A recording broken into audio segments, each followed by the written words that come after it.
welcome to the Who What Where show. I'm Azz Mohammed. I'm Stevie Nicks. And on this show, this is what's coming up. We speak to England international Harry Maguire all about his life, his first international England call-up, and how he got there. And we speak to Alan Biggs. Now, this man hasn't played for England, but he does talk a good game. Well, we've got Alan Biggs. Alan, how are you? Pleasure to have you on the show. Nice to see you. It's great to be over on this side of the studio instead of your side of the studio. Must feel different for you. Does it feel different? Very interesting. Yeah, it's a bit spooky, actually frightening. Right, Alan, as you know, on the show, we talk to people about their lives, where they started, etc. We're going to be talking about Harry Maguire, but before that, let's talk about you and your life and how you started. Okay, well, let's fill some time while people are waiting for Harry Maguire, the main attraction. I realised at a pretty early age I wasn't going to be a Harry Maguire or a striker who would get the better of Harry Maguire. There aren't many around like that and score a goal. And that's why I talk a good game, as you so adroitly put it at the start of the show. It's the second best thing, if you like. As a kid growing up, I was football mad like many others, as they are today, and we used to play a bit more than kids do today. We didn't used to play on consoles and PlayStations, so we used to put jumpers down. But I realised pretty early on I wasn't any good at it, and I think I'm slightly better at talking about it. Football journalists are different to other journalists in that you need the basic journalism skills to do it. And what used to happen is you work for a newspaper first, which I did, and learn the straitjacket, if you like, or how you can manoeuvre your words around it. But specialist sports reporters are fans, really. Are you a fan yourself? Absolutely, yeah. Who's your team? Who do you support? Chesterfield. Now, you might think it's hard to get excited about Chesterfield, but we've had our moments over the years. We have, yeah. And also working here for the majority of my career with the Blades and the Owls. It's easy and also very honest of me to cop out. Even then, I get accused of bias towards one or the other, but I decided some years ago I'm going to come clean who I support, because it's helped me out, because I can say, no, I support Chesterfield. So, and they both go, oh, that's harmless. You know, that's not doing us any harm. You're no competition. Which I think is a bit disrespectful to Chesterfield. But they haven't really been rivals to either the Wednesday or United. So I do remember my earliest memory of Chesterfield really is playing Middlesbrough in the FA Cup, and they should have won, didn't they? Yes. Did they score a goal? I think they made, was it 4-3 or something? It was 3-3. 3-3, and they should have won to make it. It would have been 4-3. Is that right? Yeah. Well, it was actually Chesterfield were leading 2-1. And a shot from Jonathan Howard hit the crossbar and came down over the line, but it happened quickly. The referee and linesman weren't sure, didn't see it. David Adderay, the referee, made something up for a free kick to restart the game, but didn't award the goal. He should have awarded the goal. And at 3-1, you'd have expected Chesterfield to win. But what then happened was Middlesbrough came back to 2-2, and then they went 3-2 ahead. My son was in tears. I went as a fan, you know, to Old Trafford. And my son, who supports one of the... Was that the semi-final of the FA Cup? Semi-final. It was, I thought it was, at Old Trafford. Yeah. At 3-2 down, my son's in tears, I'm consoling him. And how old was he? That was 97, so he'd be 10 years old. And then we got a last-minute equaliser, 3-3, to take it to a replay. Yeah. Certainly the highlight of my supporting of Chesterfield. Although that day I actually did end up working, because I did a lot of work around that time for the Daily Mail. I did lots of match reporting for them. Wasn't required on this one, but they said, look, if your team, you know, has a great game or comes close or whatever at Old Trafford, just do what we call a colour piece, atmosphere piece. And normally with something like that, you'd sit down and pore over it and agonise and write it. I didn't. I just got on the phone on my mobile coming out of Old Trafford and I just spoke it. Right. I just spoke it. It was just natural. Yeah. The emotion, the raw emotion. The emotion. At the time, yeah. And it worked far better. And I was really pleased when I saw it in the paper, because it was the way I was feeling. And we had things like copy takers in those days. I don't know if people know what copy takers are. They're people on a phone, basically, taking down the words as dictated by a journalist. And now it's all done laptops. Alan, how did all this come about for you? Because, I mean, you're an author as well, aren't you? As well as a journalist. Yeah, kind of you to mention. Do you want me to reel off my books? If you can, Well, the three. I wrote a book about, do you know, in 2011, when I thought my career was going down the plug hole and I was less in demand, I decided now is the time to gather all my memories, stories, funny stories, anecdotes, things that go wrong, and put them into a book form. So I wrote a book called Confessions of a Football Reporter, which did really well, and it achieved getting me on the map again, which then knocked on and made me busier in my career, and it helped to revive my career. So yeah, Confessions of a Football Reporter. Do look out for that if you haven't got it. Plug. Yeah, blatant plug. Blatant plug. Straight off of the wall. Plug.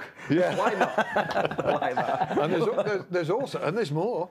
And I've co-authored books with Brian Laws, used to be Wednesday manager among other things, and also Lee Bullen, who's been Wednesday coach and recently caretaker manager before that player. So when it comes to stuff like that, because of these books and who you wrote books with or about, do people tend to think you swing for the blue side more? Yeah, it's just circumstances that I happen to write, books with two Wednesday characters, you know, Brian Laws and Lee Bullen. It could have worked out differently. It just was timing. The publisher of the book that I wrote myself said, hey, if you've got any more bright ideas, and Brian Laws had been to Premier League Burnley to be manager. I thought, what an interesting life he'd had. So I wrote that, and then Lee Bullen. But yes, you're right. That I do get those accusations, but I can assure you, there's absolutely no truth in it whatsoever. And I don't know why people would do that. I mean, why would they? He's had a former Sheffield Wednesday manager, Carlos Cavalier, on the show as well. So who knows? But correct. May I add, he has had Chris Wilder. And he sat next to a blade, so it's all right, isn't it? Twice. He's had Chris Wilder twice as well. Do you have Chris Wilder twice? Yeah. All right, okay. So to speak. Okay. Rephrase. Yeah. What are they like when you're communicating with these managers? How do people, for people at home who are watching this thinking, oh, it's amazing, they get to speak to managers, footballers, that kind of stuff. What's it like in terms from a journalist perspective? Well, there's always that little bit of awe, less so with people that you deal with, no disrespect to Chris Wilder and people that you deal with around here. People in my position have been lucky enough to meet George Bests and Bobby Moores and people like that over the years. You know, and you come into contact with people that you'd be less than human if you didn't think, wow, I'm about to talk to whoever. I mean, the most famous person I ever interviewed was George Harrison of the Beatles, for instance. Right. And, you know, your natural feeling is, goodness me, what am I doing here talking to this icon? So that tends to scale down the routine interviews that you do with football managers. But at the same time, you never lose that sense of wonder that you're doing something that 25,000 Wednesday fans would want to be doing with the manager of their club, and vice versa with United. It's a privilege. Well, for you guys at home, here's the interview when we spoke to Harry Maguire. Harry, first of all, talk to us about where it all started. Yeah, obviously I started when I was a young boy playing at Brumsmere. I always tended to play the year above because my brother, who was a year above me, and it made it easier for my dad to travel to games. Because at that age, especially when I went to Barnsley, I signed for Barnsley when I was 8. The under-8s would play at home and the under-9s would play away, and vice versa. So it'd make it easier for me to play a year above, which probably helped me in the long coming, obviously playing against better players and more physical players at the time of my age. How was that, growing up in a school like that? Yeah, obviously it was great. My primary school was Spinkhill, Immaculate Conception, which isn't too far from here. That's just in Renneshaw. But that feeded on to St Mary's School. It was a Catholic school at the time. So instead of like going to a school around where I lived in Mosborough, there was a bus that picked us up, and it was about a 20-minute journey, to be fair. So no, it was a school which had a good reputation, and it still has now. So no, I'm forever grateful for that. What age were you when you joined Sheffield United? I joined Sheffield United when I was about 11 years old. At the time, I was playing for Barnsley. And I think Barnsley at the time was going through a tough spell in terms of maybe there was talks of going into administration and things like that. And there was an opportunity for me and my brother to go and play Sheffield United, obviously closer to home. And no, it was a good decision in the end. Talk to us about this rivalry then, because you obviously have a soft spot for one or the other. Yeah. Split in your family, isn't it? Is there right from United and Wednesday? Yeah, there is a split. Wednesday, is that right? Yeah, my dad grew up a Wednesday fan. My mum's side's a big United fan, so it's been a tough and strange decision throughout my life. And what are you? I'm a big United Just dropped it. Just dropped it hard. Keep it. Yeah, I follow United now. obviously when I was a little kid, my dad used to take me to games, but I haven't been to many games. And then obviously growing up at Sheffield United, playing at Sheffield United, I used to ball boy in the Cop at Bramall Lane, from 14 years old to 16 years old, every home game. So no, I got the feel for it, and obviously went on to make my debut. Are you telling me you never wore a Sheffield Wednesday kit, even as a young child? I can't remember. He did. He's got the full ones at home. I like that. Yeah. Well, at least you went in the right path in the end, anyway. Yeah, that's all I'll say. That's right. Yeah, from there. As a Sheffield United fan, he would say that, wouldn't he? Yeah, massive to be fair. Yeah. So from there, obviously, you're at Sheffield United. You're at 11-year-old, and then what happened from there? Did you just progress through the ranks at the club? Yeah, at Sheffield United, I just kept staying there year after year. Obviously, good commitment from my parents to keep taking me. Long journeys on Sunday mornings for my dad, away at Newcastle, having to get up bright and early when they've been on an heavy session on the Saturday night. It's always not that easy. But not much conversation in car then? No, not much conversation at all. Just the windows down. So he's not sick. But no, obviously just stayed on there, and then managed to get a scholarship at 16 years old, and that's when it started realising that you've got to try and make sacrifices and work hard to become a professional footballer. And obviously I made my debut on a late 17, and we went on a good youth cup run in that year. The second year scholar, we got all the way to the final. We got beat to Manchester United in the final, which obviously I think did help me in terms of being able to handle the pressure of big games. When it comes to your idol then growing up, who was it? When I was a young boy, the partnership at England was always John Terry and Rio Ferdinand, so I'd go with one of those two. They're both two great players, and when I was growing up I always looked up to them and aspired to be in their shoes one day. It's great that you look up to Rio Ferdinand. I don't know why I got something with John Terry. But as a Man United fan, I'm quite proud that you said that, which is great. But when you looked up to these idols, that was it for you then? As a defender, that's what you wanted to be? Yeah, definitely. Did you play in any other positions, or was it just defence? No, when I was a young boy, actually, I started, my main position was centre midfield from when I was 7 years old to probably 15 years old. I was a centre midfielder. Then at 16 I started playing a bit of both, and eventually I started playing centre half week in, week out, and I felt like that's where I felt like if I was going to make a footballer, I felt like that would be my main position. What happens in the changing rooms then? What goes on? What do they tell you? Give us a scenario when you've done well and it's half time, and a scenario where you've had a bad game. I think that it's just the atmosphere generally in the changing room. I think if you're doing well, even at half time, I think there's a little buzz around the place.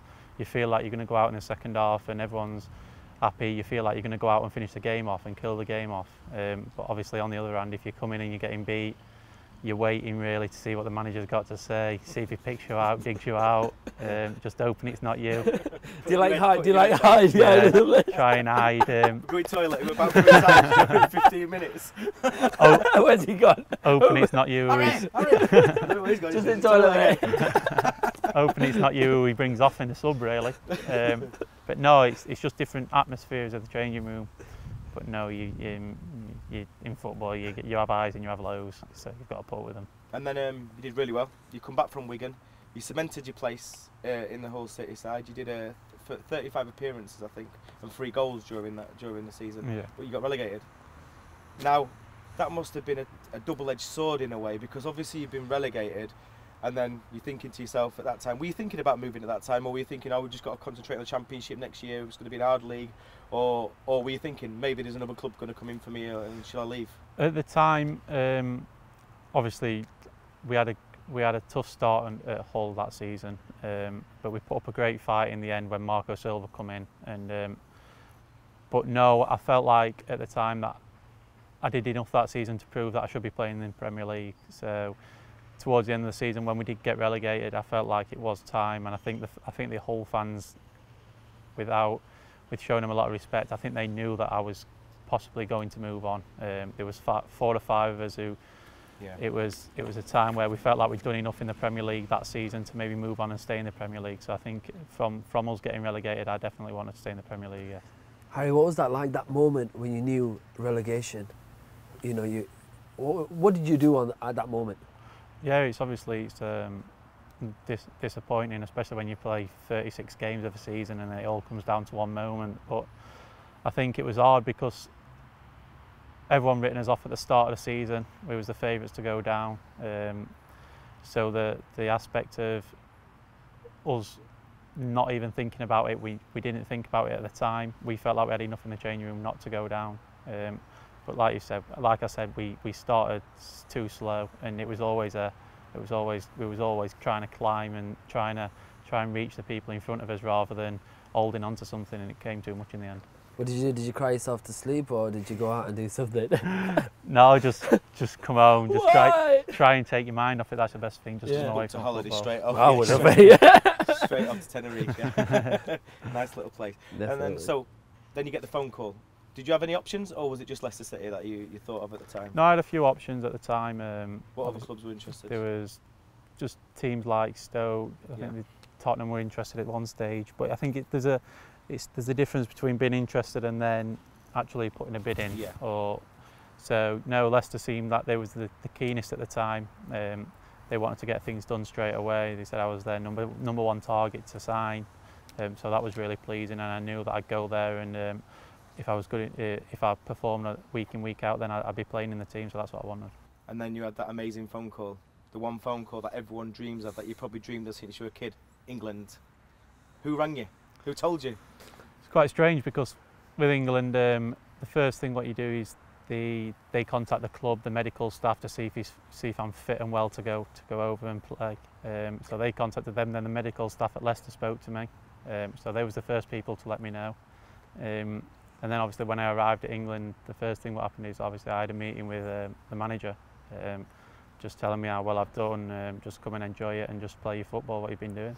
Let's go back to that, yeah. This guy's proper Sheffield steel. So he turns up to England with his bin bag, like he's just got out of jail.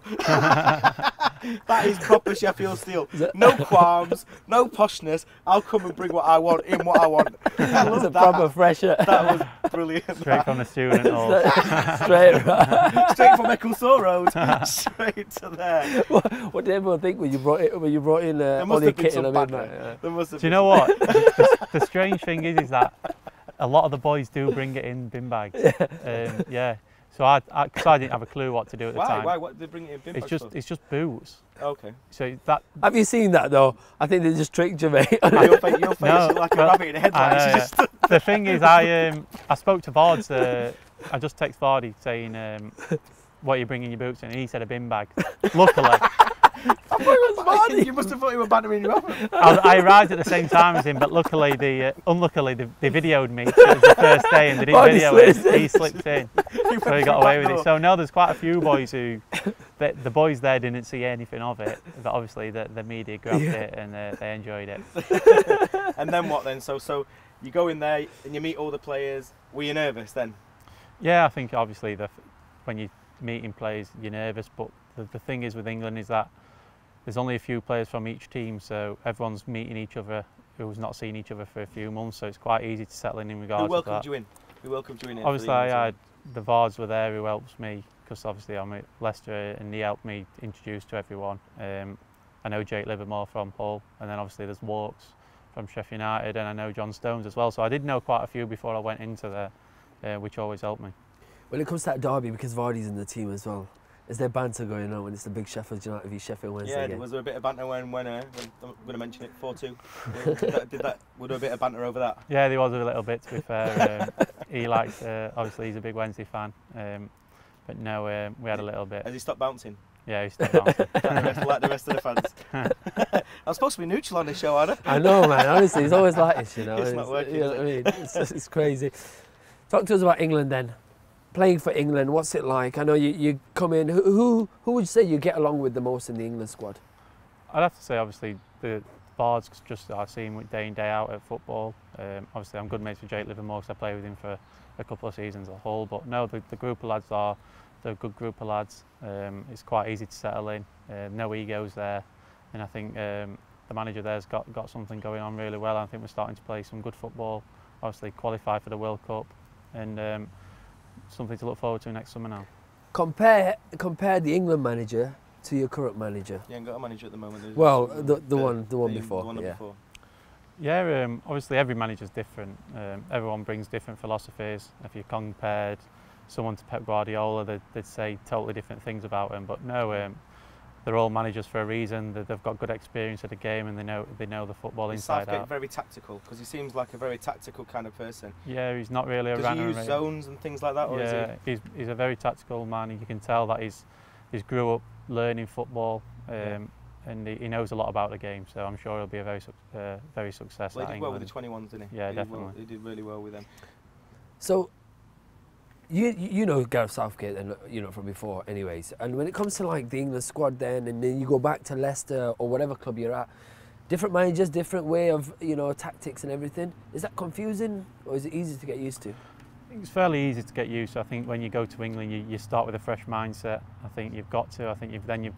We have meetings at England, and then they'll try and bring away that they want to play. So obviously it's harder for international managers because they only get a few weeks of the season where they work with you. Whereas as a coach, as a football club manager, you can work day in day out. Amazing. Thank you so much, Harry. Thank you so much. Thank you. No worries, mate. No worries. Thank you. Yeah. Jamie Vardy is an absolute joker. Harry turning up with his bin liner. It's nice of him to tell us though, First international. Everyone's got proper training bags and everything. He turns up with his rubbish from that should have been put out for bins on a Thursday. Oh, listen, he went with it, didn't he? So, and unfortunately, the press caught him. And he took it well. Took it well. And he talks about it openly, as you've seen. What a guy. What a guy. What do you think of him seeing that? You've got to have a sense of humour about yourself, haven't you? And he will go up even further in people's estimation for taking that in the right way, And it's lovely to hear pranks like that go on. They do go on all the time. You hear about them, but it's rare that they come to light. They're usually I don't think he thinks it's a prank. I think he actually thought he meant it to go with him. Yeah, I think because that's what he said, didn't he? I think he thought, no, some boys turned up, he'd been like, yeah. But Kyle Walker said he didn't when we did the Kyle Walker interview. He went, no, I don't see no boys turning up with bin liners. I said to Kyle Walker, are you going to bring your bin liners? And he said no. It's delightful, isn't it? It puts him at the level of all of the rest of us as well, because I carry my clothes around with a bin liner. We come in, I love the interview though. What a great informative guy, and he really did go back to nice his guy. roots. How people are is important, isn't it? Yeah. I know it's important to be, the old saying, it's nice to be important, but it's important, even more important, to be nice. Well, brilliant stuff. Okay, so that was Alan Biggs talking to us. We've seen Harry Maguire there as well, speaking all football and about his life. Alan's been here giving us an insight into his. Join us next week. We've got George Newton from This Is England, and also we've got the lookalikes. I don't know if you've seen that programme on Channel 4, have you seen it, where you've got lookalikes, where you've got people like Harry Hill. Yeah. We've got Harry Hill in the studio, so this is going to be an interesting one. We also speak to George Newton, who played banjo from This Is England, so he's got an interesting past, and also he's going to tell you where he's going in the future. Amazing stuff. We'll see you then. Good night. Right.